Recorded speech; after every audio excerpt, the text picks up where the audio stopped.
Speaking of red flags in a relationship, I actually had a really good friend who her boyfriend at the time would get pissed off when she would hang out with me or any other friend. We would have to FaceTime him while we hung out to make sure she was actually with me. And it was so annoying. It was like, what is your issue? Like, she's literally with me. We're not making out. Yeah. We're not doing stuff. Like, what is your problem with me? Oh, I hated him so much. ROTN, let me present to you the ROTN Podcast. The ROTN Podcast. How do you want me to say it? Rotten. All right, guys. Good morning. Welcome back to the ROTN Podcast. We're on episode 42, baby. Let's go. We're drinking Alani New, and when I say we, I mean actually just me.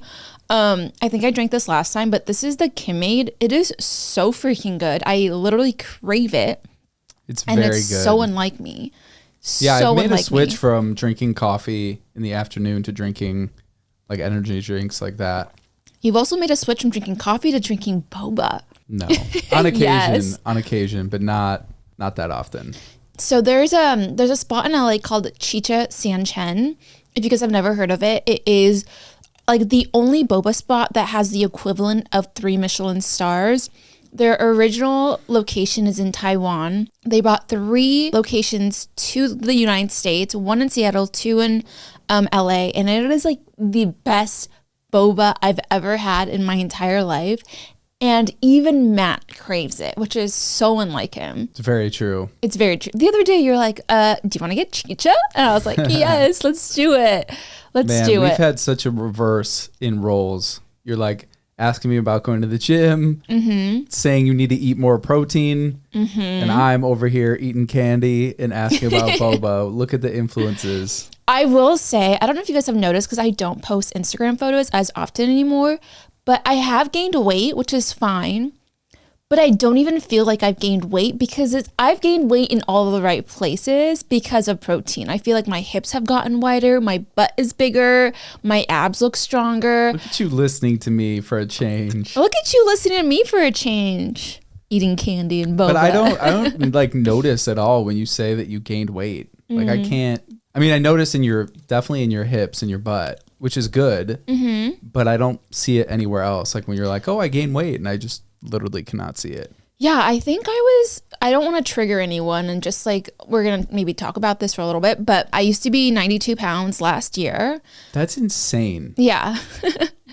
And now I'm 98. Were you not eating as much last year or? No, I actually, you know what it is? I think I noticed the weight gain started when we started doing our nightly tea and dessert. I really noticed it. Like, I don't mind that I'm gaining weight because for me, it feels, I don't know, I just feel like healthier and stronger. Also, I'm doing a lot more work in horseback and then also eating more protein. It probably helps with that. You feel like more stable and centered when you're on the horse. Do you feel like that helps or no? So I've gotten bucked off like quite a bit over the last year and a half. And the only thing that's going to save you to get bucked off is having really strong thighs to grip your body and having... I've definitely noticed your thigh grip in other areas of life. Well, and also it really helps to have really strong back strength so that when you lean backwards while it's bucking you, you can also pull the reins back. Yeah. Like if your like reins are too long or you don't have enough back strength, if you're not leaning far back enough, you will just literally fly over the horse, which I have done. But you always show me all your videos, and people don't realize how hard it is riding horses. And how tough you have to be to ride a horse. Yeah, like to get back up and keep doing it. I mean, a lot of people are like, wow, you're so resilient. People that know horses are like, you have to be tough to keep getting back on that horse, which is why that's probably a saying, right? Like, get back on the horse and keep going. Is that a saying? Yeah. I don't think I've ever heard it. Really? Yeah, no. I don't enjoy falling off a horse or, getting thrown off a horse. But my trainer, Kelly, keeps telling me, she's like, you are like one of the most tough students I've ever had. Because the second I fall off the horse, I'm like smiling ear to ear. And I'm always like, did you get it on camera? Did you get it on camera? Please tell me you got it on camera. You're so resilient. Just a little cockroach. And then she's always like, do you want to get back on? And every single time I'm like smiling. Yeah, let's get back on. And she's like, I wish I could take some of that from you and like give it to my other students. Which I'm sure they get so just thrown off and disheveled and not wanting to finish out the lesson. You know what else I think would be really helpful, which I learned from Peter Attia, who's a doctor. He's pretty well known. He's written some really amazing books, and he's been on like a bunch of podcast circuits and stuff. And he really studies longevity and living longer. And one of the things that he does in his practice for older people, because I didn't even know this because it's not something I would have to worry about. I'm 31 years old, but when you're older, a lot of ways that people get injuries and die even is from slipping. So what he has his patients do is really develop their grip strength, because, you know, if you're thinking about grabbing onto a rail or holding yourself up if you fall, being able to pick yourself up, just mitigating the damage of potentially slipping when you're old and a little bit more frail. He even has them like holding, like just like holding onto a bar. By themselves? Yeah, just like grabbing. Like a pull up without pulling up. Yeah, just like holding.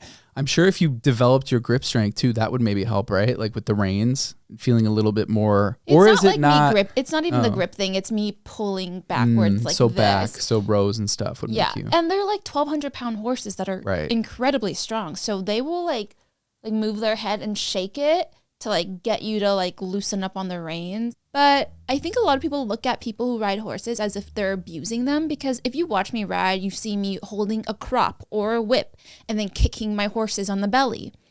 But think about it. It's like a baby kicking me as an adult. I'd be like, that doesn't hurt me at all.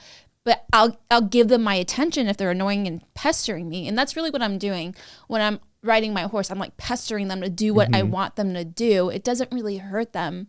But my friend Lexi, who maybe some of you guys have known about, she posted a video where she like did a day in my life riding my horse. And one of the horses that her and I ride is Pick. And he's 30 years old, which is incredibly old in horse years. And people were commenting, wow, like your trainer is abusing that horse. He shouldn't be riding anymore. He's 30. Well, the thing is, it's all he's known his entire life. And he'd die faster if no one ever rode him. And he just became like a farm pasture horse. Like, I mean, people are sensitive about anything. They'll say anything. But if the horse is what, 1,800 pounds? 12 to 1,400. Oh, okay. Yeah. Yeah. Well, then that's really not that much for a 90. I'm a 98 And I'm sure girl. a lot of it too is confidence. Like it's probably not as much about strength as it is about how confident you are in your own body. Yeah. You know? And they're like empathetic animals. They can really, really gauge and feel your energy. Like if I'm tense, oh, they're so tense. If I'm freaked out, they can feel it. So like when I fall off and I get back on, I have to push every single intrusive thought aside, being like, I'm not going to fall off again. Because if I'm scared, it's going to happen again. And that's happened multiple times. Yeah, they just know what you're feeling. That would be Would fun. you be upset if I got a horse? I wouldn't be upset. We have to talk about when we get married. Like, I mean, we'd have to go purchase. we'd have to go through the expenses and stuff to figure out what the cost would be. On the low end, they're like $10,000 a year to maintain? No, just to buy. And then do you know how much they are to maintain? But on the high end, they go to $250,000. But I wouldn't buy a $250,000 horse. Those are like thoroughbred racing horses that are like competitive pedigrees. But I think it's about $1,000 a month to maintain, which is definitely pricey. That's pretty pricey. Yeah. So we'll see. But it's so fun for me. And yeah, you love it. I love it so much. I'm happy I found a passion and a hobby that just makes me so happy. And gives me that adrenaline that I need. Little adrenaline junkie. We really got on a tangent here today. But today, I think in today's episode, Matt and I kind of want to talk about relationships.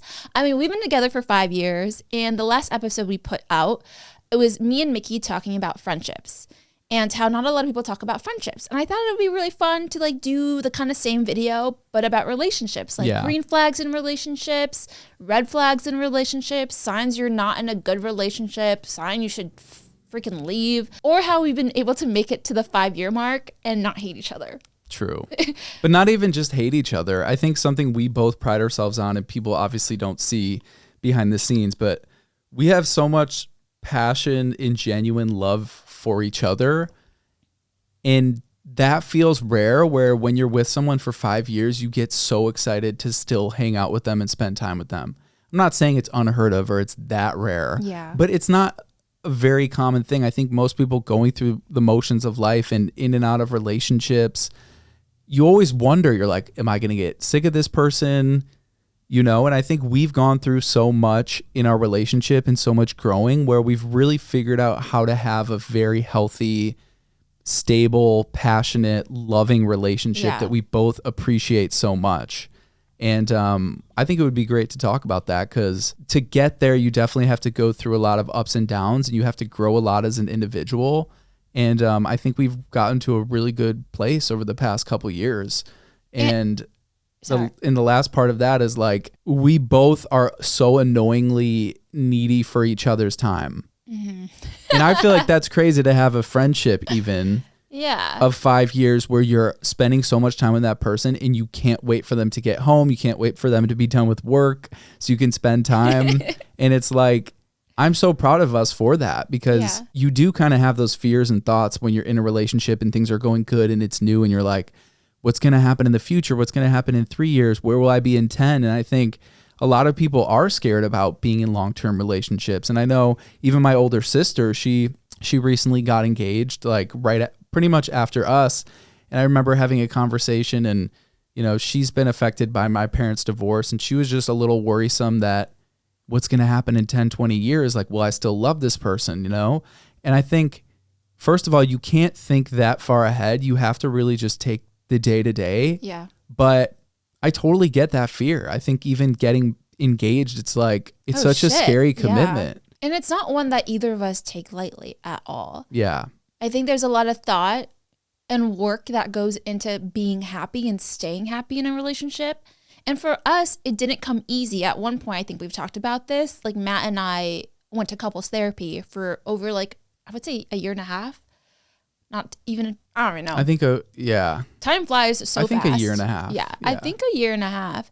And it made both Matt and I learn so much about not only ourselves, but each other, which I think also helped grow our relationship. Because I think before couples therapy, I had a very rudimentary idea of, you know, how to act or how to process my feelings and my emotions and how to communicate. But I think going to couples therapy, which I don't think everyone needs, but if you are struggling with something and you're like, but I still love this person, but like, why can't we figure out this one thing? Like, why don't I feel comfortable asking him or talking to him about it? Or why can't we like fix this one issue? Literally allow someone else to help you in that aspect. Yeah, and I do think everyone should go to couples therapy. Even if you have a great relationship, it can always be better.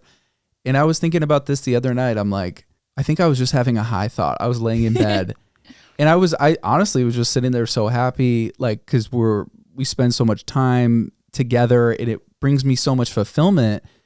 And it's very difficult to get to that stage in life. It's really difficult to get to that feeling where you feel so fulfilled from love. Mm-hmm. And a lot of that comes from self-love, but I was just thinking about it and I'm like, why are we not taught how to love someone?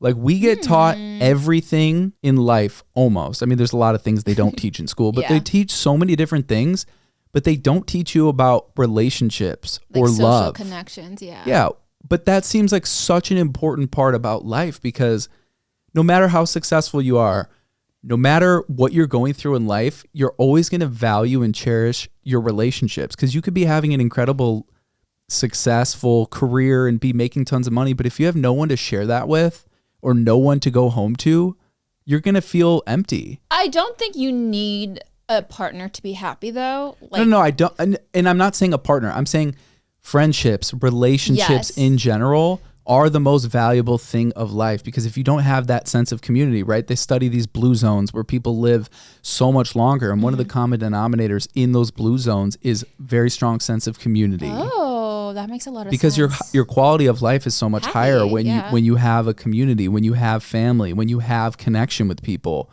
And it's so wild that we aren't really taught that ever. Like, everyone's just stumbling through relationships, not sure what to do, not sure how to voice themselves, not sure how to get their needs met.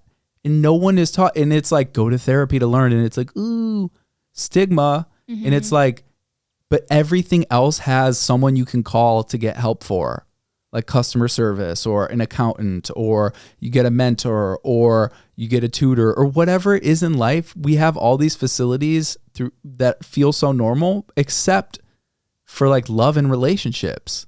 Yeah, that's interesting. I think what's funny is that you're saying this, and then last week Mickey had also said that she had read a study where they said, what is a definition of happiness? And a lot of people equate it to success, money, power, whatever.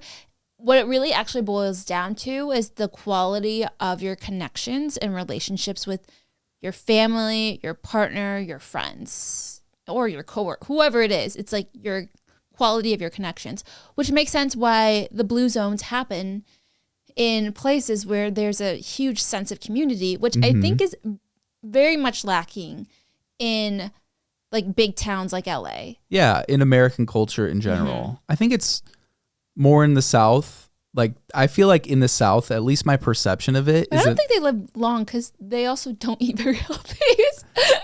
I think the blue zones, they also eat healthy on top of. But I'm saying in the South, it feels way more traditional to have a stronger sense of community and family, like bigger families, bigger communities. Even when we're watching Selling OC and that new girl who comes on, whatever her name is, who won Miss Tennessee. Alejandra. And her mom and her are having an interview, and her mom's like, you walk down the street, you see your teacher, you see your friend. Like, there's this sense of community. You get that feel just from their one-on-one conversation. And again, if one of the main contributing factors to living a fulfilled, happy life is your relationships, then to me it seems so backwards that we don't focus more on that as a culture. I think it's becoming more common and less of a stigma to go to therapy and talk about these things, especially for men.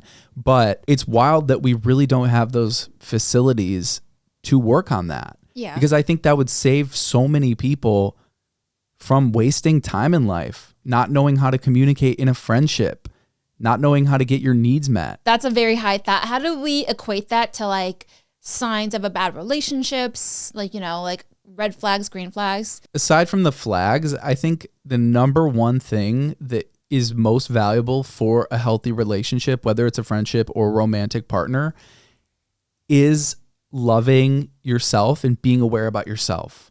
Because number one, you can only control yourself. Like at the end of the day, you can never control another person. So the first step, I think, is working on yourself and being very aware of that. So I think a green flag in a relationship is being with somebody that is working on themselves. Okay, so like for me, I think a red flag would probably be, can you trust your partner and can your partner trust you? Or are you guys like always looking through each other's phones and like, I mean, we have our Find My iPhone on each other, like Find My Friends on each other, but it's not like we're like staring at it 24/7, or at least I'm not. So I think a red flag would be like someone who's always trying to control what you're doing, where you're going, who you're talking to. Huge red flag right there. I use it to see when you're coming home. I'm like, when are you going to be home? Are you on your way? Yeah, I wake up all the freaking time to you not being in bed and you like literally gone from the house. So that's only when check? I look. Yeah, I check. I'm like, where the fuck is he? But not in like a, oh my God, he's cheating on me. It's just like, did he really go to the gym without saying goodbye? Because like, I love my like good morning kisses and then you leave for the gym. But lately you have not been giving me good morning kisses. You've just been leaving to the gym, which honestly, sometimes I like because sometimes you used to wake me up at like 6 a.m. and then I couldn't fall asleep I feel bad after. like disturbing your peace. If you're like dead asleep, then you've even said before, like when I go to the gym, you weren't able to fall back asleep. Yeah. So the last thing I want to do is like disturb your sleep, even if it is for a kiss. And also there's times where I will kiss you and you don't even remember it. So I'm like, maybe a third of the time you enjoy it, but a third of the time you don't remember. And so The if you other don't, third, I hate you for it. Yeah. So it seems like 2 out of the 3 times it's not beneficial to you. So, I let you sleep. Oh, I have another red flag. Have you seen what Justin Bieber wore to Hailey Bieber's launch party? No. Oh my God. Okay, so this is a red flag. I think not being supportive of your wife or husband, whoever, huge red flag, huge ick for me. And so I saw photos of Hailey Bieber dressed to the nines, cute ass little mini leather red dress, heels on, pumps. Guess what freaking Bieber is wearing? Like sweats. Oh, not even like clean sweats. Dirty little stinky ass sweats with Crocs. With a hat on, giant sunglasses, and his hood over his face tied really tight. So really all you could see was this. to her launch party for her skincare brand. Oh, wow. That's a big one. And like she looked pissed at him because like she's looking like a 10 out of 10. He's looking like a little hobo. He is Justin Bieber though, but I know. Still, I know. it's like him not showing. It's a sign of respect. Yeah, that's the perfect word for it. The disrespect I felt. And I'm not even a huge like Hailey Bieber fan, but I felt like so sad for her because you want your partner to show up. He physically showed up, but emotionally you could tell he did not show up for her. Red flag. That's a good one. That is a really good one. Big red flag. I think a red flag is like when someone doesn't take the initiative to become friends with your friends. Oh. Or if they can't get along with your friends. If they can't get along with your friends. Or don't like when you hang out with your friends. Yeah. I actually had a really good friend who her boyfriend at the time would get pissed off when she would hang out with me or any other friend. And I'd be like, we would have to FaceTime him while we hung out to make sure she was actually with me. And then he didn't even like me because we would hang out so often because we were really good friends at the time. And it was so annoying. It was like, what is your issue? Like, she's literally with me. We're not making out. Yeah. We're not doing stuff. Like, what is your problem with me? Is it because she's giving me attention and not you? Oh, I hated him so much. But I mean, and you can't love every one of your significant other's friends, but you definitely, you should still make an effort to try to be friends with them. Even if there's something you could do to connect with them or in a certain way. And I think on the other side, a green flag is like someone who is supportive of your relationships and friendships, even if they don't support it. But supporting you for your relationship with that person is a very valuable thing, because the last thing you want is to feel like your partner doesn't like this person. To one, you can't open up about it. Two, you don't feel comfortable going and hanging out with them and being yourself. And now you're kind of like compromising who you are in what I think is an unhealthy way. Also, it makes your friend feel uncomfortable. So it's like you feel like you have to pick and choose. Like, okay, like either I'm going to stay with my boyfriend or stay with my friend. Like, who do I choose? And if you love both of them equally, that's like such an unfair place to be in, especially if your partner's making you feel that way. Yeah.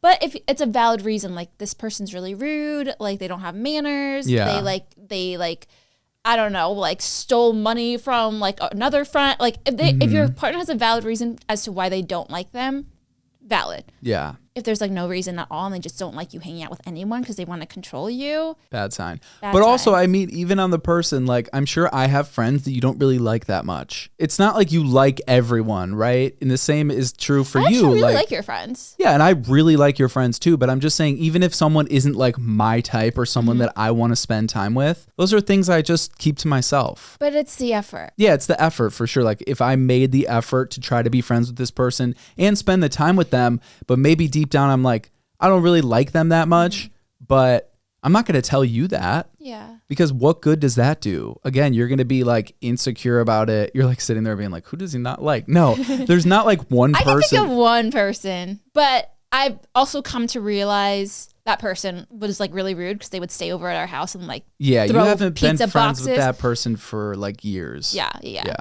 Then it comes to a point where it's like, hey, this is just disrespectful. Like I actually, and again, it goes back to freaking selling OC, you know, people like with your friendships at a certain point, your morals and ethics and your character.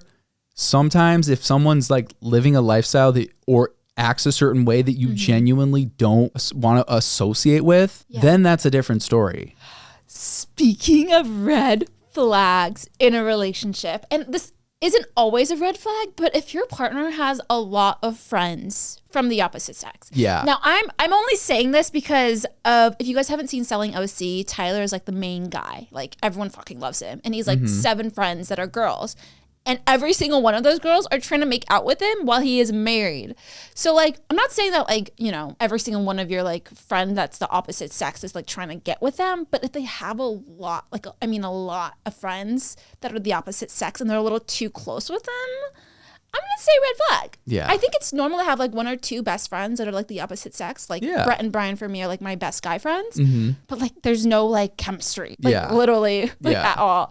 100%. I agree with that. Honestly, watching Selling OC, you see a lot of red flags. You're like, oh, that's a red flag, red flag, red flag, red flag, red flag, red flag. Okay, so this is another red flag, and I need to like not school you, that's a wrong term, but like teach you or educate you on this type of fetish. If your partner is not supportive of your goals of being a better person, right? Like Whoa. being healthier, creating stronger bonds with your family or friends, like going to school again, like something like that.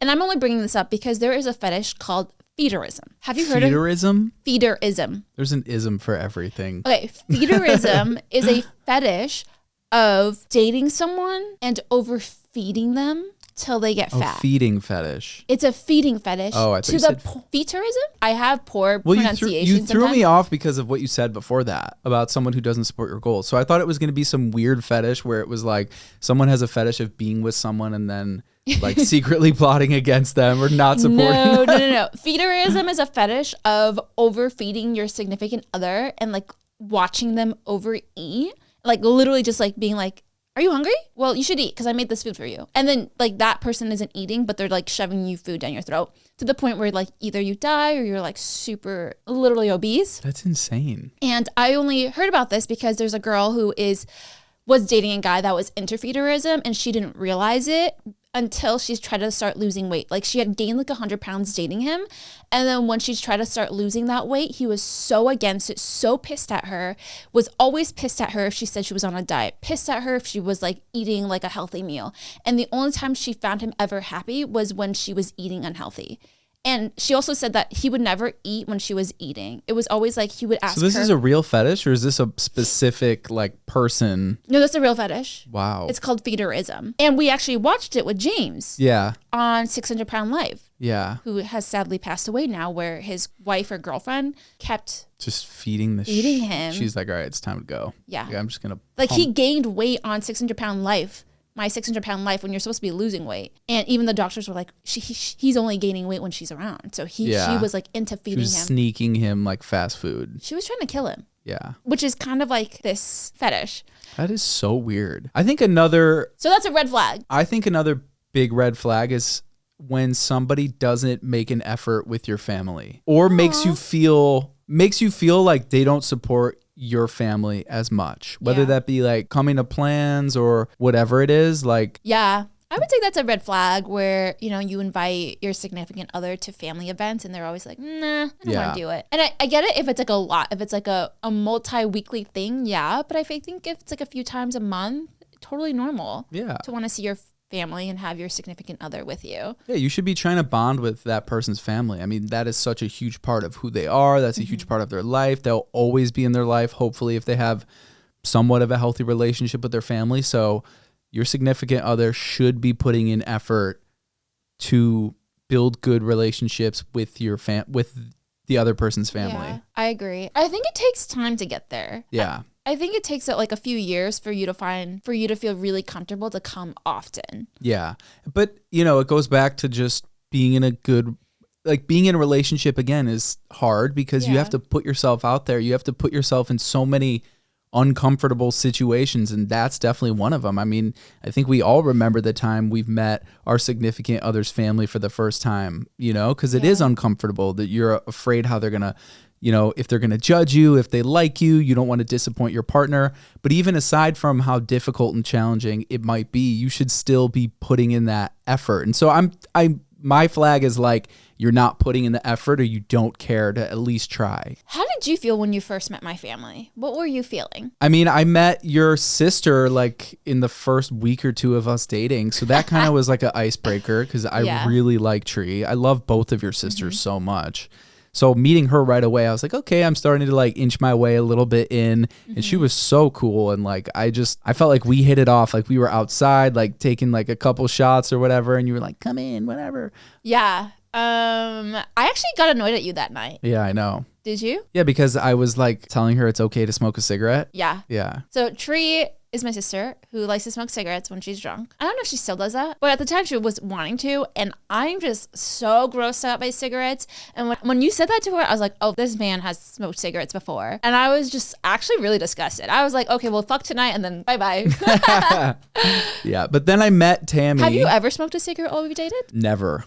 Yay. See, I was like very on and off. I smoked cigarettes for a bit and then I was on and off for a very long time. And then when we met and you had such a negative, strong reaction to it, I completely just took it out of my possibilities of things to do, which I needed to. And then also the rise of vapes came up and stuff like that. So whenever I was feeling that urge, I would just like hit a vape and stuff like that. And then I have no cravings for a cigarette. Yeah. Like I'll smell it sometimes and I'll be like, that smells good. I do want one. Really? But it's not a serious craving. It's not like I'm like, like a nicotine addiction and craving. There's like a feel. And I don't have that feel at all. It's more of just like, oh, that would be nice right now. Yeah. Yeah. But anyways, when I met Tammy, she came over and stayed, and like we dropped them off at a wedding, and that's when we met Tommy, right? Yeah, we hung out with them. So I felt like because I got to know your sisters first, sort of individually, it really made me feel more comfortable. It's not like I was just thrown into the fire and meeting everyone all at once. And you're obviously closer with your sisters. So to me, that was the most important, was like building a good relationship with your sisters. And when I met your whole family for the first time, I loved it. You scared the shit out of me to like meet your mom and stuff. And then when I met her, I was like, she's definitely culturally so much different than I am and so much different than my mom. But she wasn't as nearly as intimidating as you thought. And we ended up building a good relationship. Like we'll text randomly.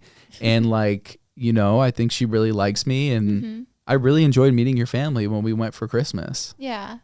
I remember meeting Jennifer maybe when did you introduce us? That was like in the first 2 weeks for sure. Wow. When we went to go like dancing. Well, I just don't know the date, but I do remember how I felt. I was like really excited. But then when I finally met her and I met all of your friends at once, it wasn't just like a one-on-one session. It was like a lot. It was like a lot of your friends and Jennifer. I really felt overwhelmed. And I hid in the bathroom for 15 minutes. Did you know that? Yeah. So I felt a little insecure because like it's a lot. I definitely felt very overwhelmed at that time.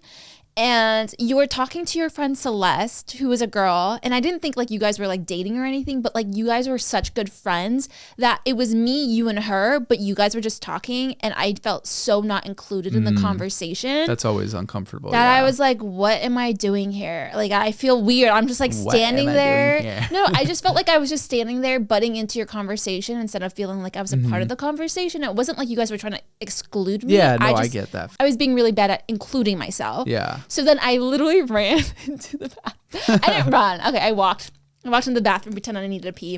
And I sat in there for 15 minutes, texting my friends at the time, being like, I feel so insecure. Like, I just met his family and his friends. Like, what am I doing here? I just want to leave. I literally wanted to leave. And then my friends, like, talked me down, and I went back out. I was like, okay, like, I'm just going to butt into this conversation. But yeah, Jennifer's super nice. I freaking love her to death. She feels like my little sister that I've never had. And then, I freaking adore Andrew as well. And then your family is so sweet. I feel like there's like no one in your family that I don't like. Well, you wouldn't tell me, and you wouldn't say that. But yeah. No, I wouldn't tell you. But I don't feel like I don't like anyone in your family. Again, you wouldn't tell me. I did have a boyfriend who I didn't like his little sister. Oh, really? Yeah. You probably didn't tell him, obviously. I mean, people can pick up on stuff, so I'm sure maybe, I think another red flag, and we've done like pretty much all red flags, but I think another red flag would be when your significant other doesn't invite you to hang out with friends or a certain friend group or something, Oh, yeah. It's like, what are you hiding? Yeah, or it's like you don't like this combination. It could be the other way around. Like, you don't want your boyfriend around your own friend group because XYZ, that's like a flag of like, maybe that's not your person. Because like your person should be a partner that really compliments you. Yeah. And you want to show off and you want to bring around to people. You want to bring to your friends, your family, everyone, because you're so proud of them. If you don't feel proud of them, and I've had boyfriends and I'm like, I don't want to bring them around. I don't know. I've been there too. Because you feel like you have to babysit them. And again, we've said this before, but that is one of the things that I love most about you is like, I love bringing you around. Yeah. Because I love showing you off, number one. Yeah. You're like my little prized possession. And then I love showing you off. And then number two, I feel like you're so good at meeting new people. That's one of my favorite things about you for sure. Is like you leave a good impression and you make me look better. But like a partner that makes you look worse around people is definitely a red flag. Yeah, I agree. I really agree. I had a really good one and it slipped my freaking mind. You don't need to have sex to be happy. I feel like a lot of relationships, they use sex as a way of like coping with the fact that they're not the right partner with them because they're like, but the sex is so good. The sex is so good. But the sex, like, I can't find someone else that has better like sex skills, right? But there's there's no like depth to the relationship. Yeah. That's probably a red flag. If there's nothing else like going for you guys other than really good sex, that's like so amazing that you're like, I can't leave them. Yeah. I mean, let's be honest, we've gone like weeks without having sex. Oh yeah. Yeah. And it's like, it's not like we're like, oh my God, is something wrong in a relationship because we're not having sex? It's like, oh, like we just don't need it. Yeah. Like, right? I mean, again, everyone goes through different stages of sexual desire, especially when you're in a long-term relationship. You go through like periods where you're like getting it on a ton. And then there's times where it's like a little more routine, more just a way to connect. But yeah, the red flag would be like, you can't feel connected to that person without sex. Yeah. So I think one thing, again, that I love about our relationship is we have so many different ways of being intimate that don't require a sexual encounter. Yeah. You know, we can lay on the couch and be so like cuddled and snuggled, or like make each other meals or spending time or holding hands and doing things that aren't sexual that give us the same form of intimacy and connection. But if we weren't as good unless we were having sex, that would be a really bad red flag. Yeah. So, and I'm not saying having a lot of sex is a red flag. I'm just saying if you use it as a Band-Aid for not feeling connected in other ways, or like if you guys can get in a fight and that's like the only way to make up is like through sex, like probably red flag. Yeah. And there's times where that happens because obviously if you remove the stigma around sex in general, it's one of the most intimate things you can do with someone. You're like naked, you're close. It's like the closest you get with someone. And there are chemicals that you release when you have sex and when you connect with somebody. So it's not unhealthy to make up or be connected through sex. It's only unhealthy if that's your only outlet and you're doing that every time and you can't get there without it. Yeah, I agree. I think another sign you're in an unhealthy relationship is if you feel like you can't be honest about things that are bothering you. Yeah. That one's tough and that's nuanced. And I think that is why so many relationships break down, because eventually someone does something that you don't like. And when you're first starting out, you kind of just keep it in. You're like, I'm not going to say anything. And then it starts to build up. And then maybe you say it and you've already built up so much emotion about it that when you finally voice it, and maybe it's not the right setting, they kind of like shut it down or they don't realize how big of an issue it is for you, then it becomes even worse. It's like a cyclical pattern because you can't express it. You've already built up so much that you're afraid to. Yeah. And sometimes it's happened even in our relationship where I'm like, I've built up maybe this emotion where like now I'm fearful to say it because if I don't get the right reaction, then I know it's going to hurt me so much. Or like in my instance, I've been scared to bring up things for you because I don't want to hurt your feelings or your ego or whatever it may be. But I think when I'm saying this, it's a red flag is if you're scared because they'll like throw a temper tantrum. They'll like try to break up with you. They'll like fight with you. They won't give you a safe space to listen to you. But again, it is very nuanced. And like there are times where I'm like, okay, like I don't know how to properly like tell you something without hurting your feelings or, you know, XYZ or me feeling like I'm like attacking you. I don't want you to feel attacked in any way. So I think that's like a sign of a healthy relationship if we're like thinking about what the other person's feelings. But if it's like, I can't tell this person this because they're going to fly off the handle, then yeah, definitely a red flag. Relationships, so hard, even with friendships. Always saying what you feel is hard, no matter if it's a romantic partner or if in school or if it's in your job. Yeah. So it's not like a red flag if it's difficult or you're bottling something up, because we're humans. That stuff happens all the time.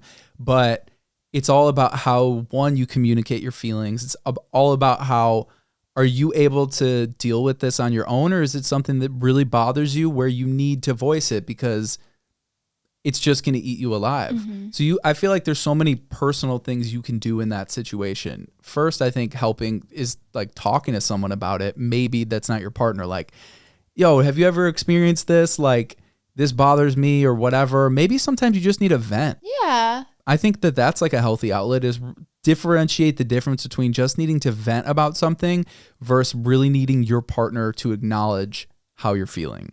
Ooh. That's a good one. I like that one. Because sometimes people just want to be heard, and it doesn't necessarily matter if it's the other person. I think they just want you to say, oh, I get what you're coming from. Oh, I understand. Oh, I can try to be better. Oh, I'm really sorry. You know, just acknowledging. Yeah. Or even taking the time to think about what your actions did. Yeah. And a lot of times too, when you're living with someone and we've been living together for 4 years. Yeah.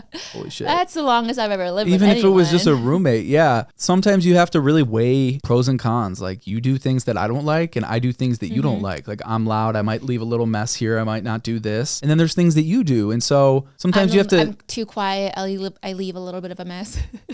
You leave a big mess. Yeah.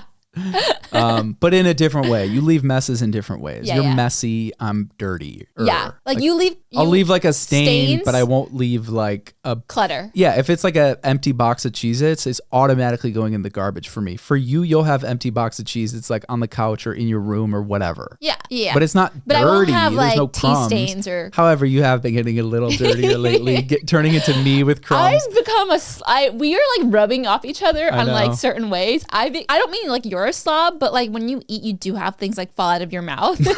You're not a slob, but like when you eat, you have like shit all over the place, but definitely not a slob. Okay, but I've become a little bit of a slob. I literally have an oil stain on this beautiful dress. Like You've what? been spilling, and I've I don't gone know the what's- opposite direction you're because so so much many times, cleaner. like you're like just like shaking your head. I'm like, damn. And now I pointed out to Andrew all the time. I'm like, dude, you got to stop spilling coffee and hot sauce on your shit.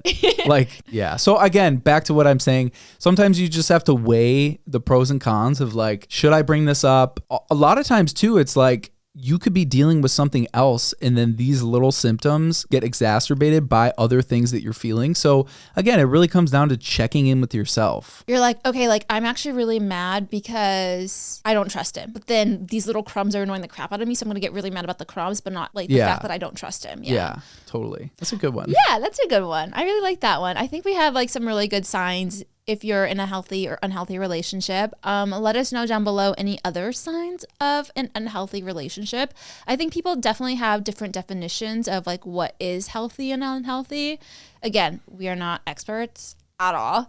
And Yeah. I think this is just our opinions. We're not experts, but we've definitely had success in our relationship because we're engaged, we're getting married, we enjoy spending so much time together, and we have a healthy way of like communicating with each other. Which took work. It took so much work. And you guys have, I think, honestly, you guys have witnessed it as well. I think, you know, like we've been very honest that like last year we struggled a lot. And like, I feel like this year, for us at least, we laugh so much more. We genuinely want to hang out. Like like it's so annoying. And maybe this is so unhealthy to some people if they saw us, but like, I can't wait to hang out with you every single day. Like I literally, know. I'm just like going through the motions of work, life, and everything else just so that I can sit on the couch and Yeah. eat tea and dessert and hang out with you. Yeah. Look, I mean, everyone has what they think is a healthy relationship. And at the end of the day, it really just comes down to like, are you comfortable in yourself? Are you fulfilled? Are you getting your needs met? And do you genuinely feel optimistic about life? If you can check off all of those, then the nuances or things that people might not agree with or whatever, they don't matter because everyone has their own buckets and what they deem to be healthy. But like, it really comes down to just like, how are you in the present moment? Are you optimistic about life? Yeah, Being with me? 100%. Absolutely. I love that you said that because I think I've talked about this before where I said I used to think I would die at 32. But after dating you, I can see I'm like happy and excited for the future, right? Yeah, you're like so excited about grandchildren. Weirdo. More than children. I'm just God kidding. damn. Yeah. Just got to get over the children so I can get to the grandkids. Wild. If Wild our take. kids don't have grandkids, I'm going to be pissed. I'm going to be one of those like grandmas, like those moms that are like waiting and When are you gonna- countdowning. Yeah. Doing a little Downing. counting down counting down to the days until my kids are having babies. But yeah, so if you guys want to be a part of the podcast, leave us some rotten submissions down below in our little And Google. genuinely, I'd be curious, like, if anyone's interested, anything they want to hear us talk about, whether it be our relationship, whether it be just anything in life relating to our careers, or just give us some, suggestions down below. We're always reading the comments and love to hear from you guys and want to just make great conversation. Yeah. Sorry, I'm trying not to burp. Yeah.